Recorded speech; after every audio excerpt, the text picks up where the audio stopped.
prezados alunos. Na unidade 3, iremos apresentar a conjuntura histórica, né, em que foi fundado o Estado do Bem-Estar Social. Será também apresentado as características que contribuem para os modelos de Estado de bem-estar social, de acordo com o autor Spigin Andersen. O Estado do bem-estar social, ele também foi conhecido como welfare state, certo?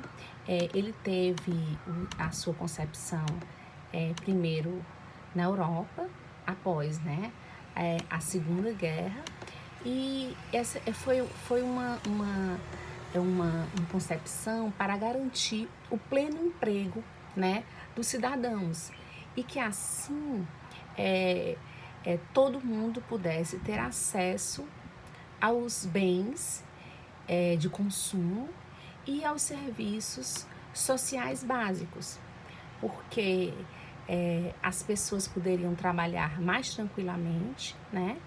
E elas poderiam destinar essas suas rendas para esse consumo de bens.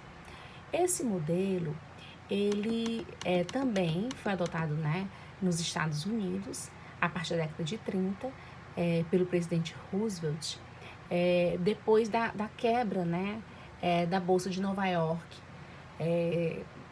no ano de 29.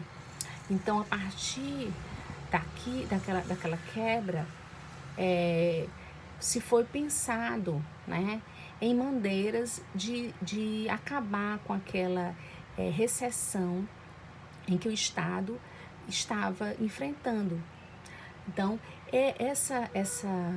esse estado do bem-estar social, ele ficou conhecido também como anos de ouro, porque ficou mais ou menos no início da década de 70, em que você tinha a produção em massa. Quem primeiro teve essa concepção, né, foi Henry Ford, a partir do Fordismo, em que ele, né, pensou em que se ele aumentasse os salários dos seus empregados, né, esses empregados poderiam adquirir os seus automóveis. Então, esses métodos, né, eles foram também muito desempenhados por Taylor, né, e por Fayol, né, com a administração clássica, certo?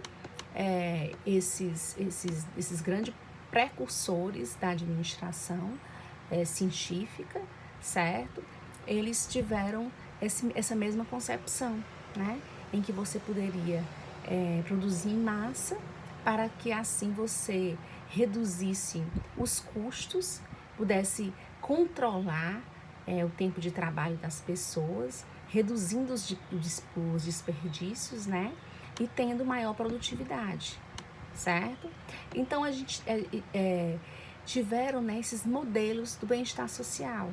Então, esse cientista social, o Spigin Andersen, ele estudou, né, esses arranjos e ele fez, né, fez um estudo em 18 países que faziam parte da OCDE, né, a Organização para a Cooperação e Desenvolvimento Econômico, que foi realizado na Alemanha, na Austrália, na Bélgica, na Áustria, no Canadá, na Dinamarca, nos Estados Unidos, na Finlândia, França, Irlanda, Itália, Japão, Noruega, Nova Zelândia, Países Baixos, Reino Unido, Suécia e Suíça. Então, através dessa pesquisa, né, o Spigin Andersen, ele construiu, né, 3 aspectos básicos, né, desse modelo. E ele disse, né, que esses 3 aspectos básicos, eles são o grau de participação do Estado nas despesas com a proteção social, certo? O grau de abrangência da cobertura, né, com os cidadãos, e o grau de proteção, né, que o sistema iria oferecer ao trabalhador, para que esse sistema ele oferecesse as condições básicas de sobrevivência, independente desse trabalhador ter ou não ter um emprego, certo? Essa última variável ele chamou de grau de descomodificação da força de trabalho. Esse grau de descomodificação, que é um termo que não é muito utilizado, certo? Ele é proveniente, né, do direito civil, certo? Direito civil, político, né? E também tem uma questão social. Então, essa ideia da descomodificação, ela tem pressupostos, né? São variáveis, certo? Que servem para você formar um índice de você teria, um país teria a descomodificação ou não, né? Então, para que um país, né, tivesse esse índice alto ou baixo, ele teria que ter o quê? Variáveis. E essas variáveis seriam mensuradas. Então, seria a questão de uma pensão mínima, né, para que houvesse o ganho do trabalhador, chamado salário mínimo. Se aquele país haveria instituído o salário mínimo ou não. A questão da taxa bruta de reposição de uma pensão, né, para uma pessoa, né, se a pessoa não pudesse mais trabalhar. O número de anos, certo, que a pessoa precisaria trabalhar para fazer jus àquela pensão. E qual seria uma alíquota, né, do valor dessa pensão, que seria, né, financiada pelos indivíduos e uma parte pelo governo. Então, essas variáveis, elas foram pesadas e codificadas, certo? E a partir daí foi se colocando se aquele estado teria ou não teria, né, esse indicador.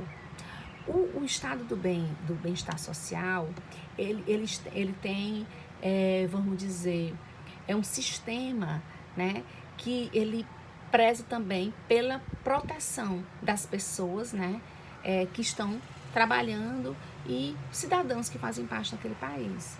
E ele diz que o estado do bem-estar social, né, eles podem ser universalistas, né, que atendem a todos, indiferentemente. Eles podem ser corporativistas, que é, no caso, restrito a corporações profissionais, e podem ser residuais, né, que eles são o quê? Focados apenas em alguns beneficiados, geralmente, né, os mais necessitados.